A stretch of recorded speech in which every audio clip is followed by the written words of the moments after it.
So, Nigel, Railsbank, APIs sounds like it's obviously something that would be quite important to Railsbank. Tell me a bit about why you set up Railsbank. The reason I set up Railsbank is I'd previously built a company called Currency Cloud and helped people like TransferWise, Revolut and others, or Azimo, World Remit, all get into the market. And one of the things we all lacked access to was decent APIs from banks and to be able to build our products on. So we had to integrate to like the file transfer mechanism of Barclays and all sorts of 1980s type technology, which is not so much that it's difficult, it's just a pain to do, and there's lots of use cases that don't get handled nicely, and you've got to take the world of real time into the world of batch and things. So combined with we believe there's a need, my co-founder and I thought through, there's also cloud computing had just gone through the roof, and it's easy to deploy the infrastructure and the scalability of it. So I think timing was right to build a cloud-based banking infrastructure that was super simple with the UX is the API to stand up financial products, super simple. And so we based it out of our pain points we learned since 2007, 2008. And the complexities of financial markets protocols back in the 1990s, like FIX and all those protocols, and decided to make it super simple, like make banking as simple as a Twitter API. So what does open banking mean to you? What do you think? What should it mean, and what does it actually mean to you as a business? That's a really good question. I think it's something for the industry to actually work out, and people like OBIE to perhaps champion what is the real definition. Because I can ask so many different people and get a different answer from whoever I ask. Our definition is it's making democratized access to financial services. And so it's the concept of issuing bank accounts, issuing addresses so there's bank accounts, so maybe IBANs, everybody calls them, sending money, receiving money, collecting money, lending money, and giving democratized access to that through APIs. So our view is that open banking is about solving use cases and enabling brands, enabling companies, enabling people we've never even thought of, or enabling the tech companies to integrate into and distribute financial products.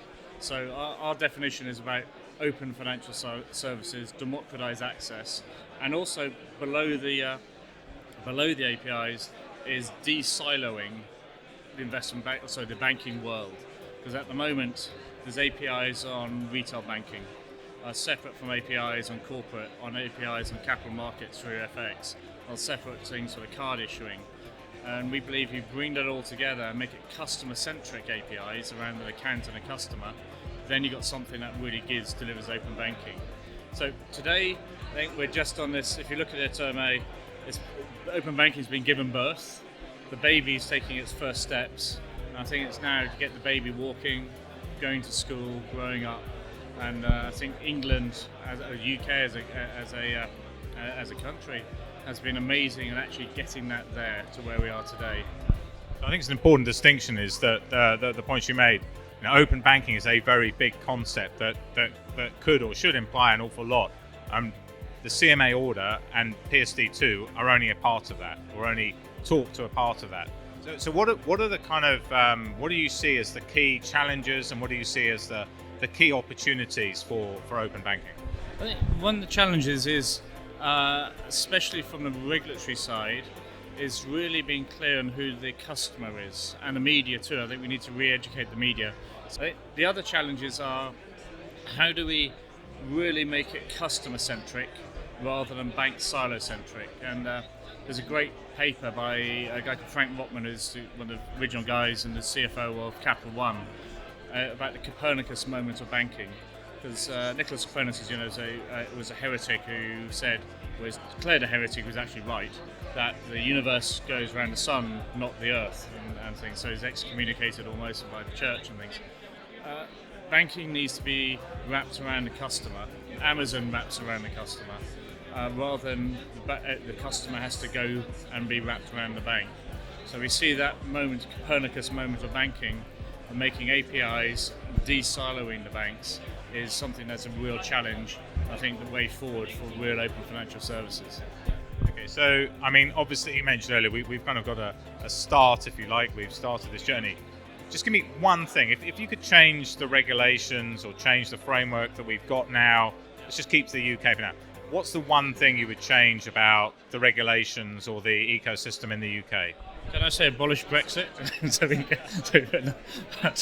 So the one thing I'd really change is look to the opportunity in the regulation to have a central way of issuing bank accounts easy and simply.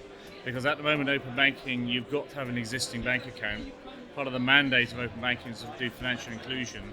And if people can't get hold of bank accounts, or you're like Barclays and others, it's about $25 a month to operate an account.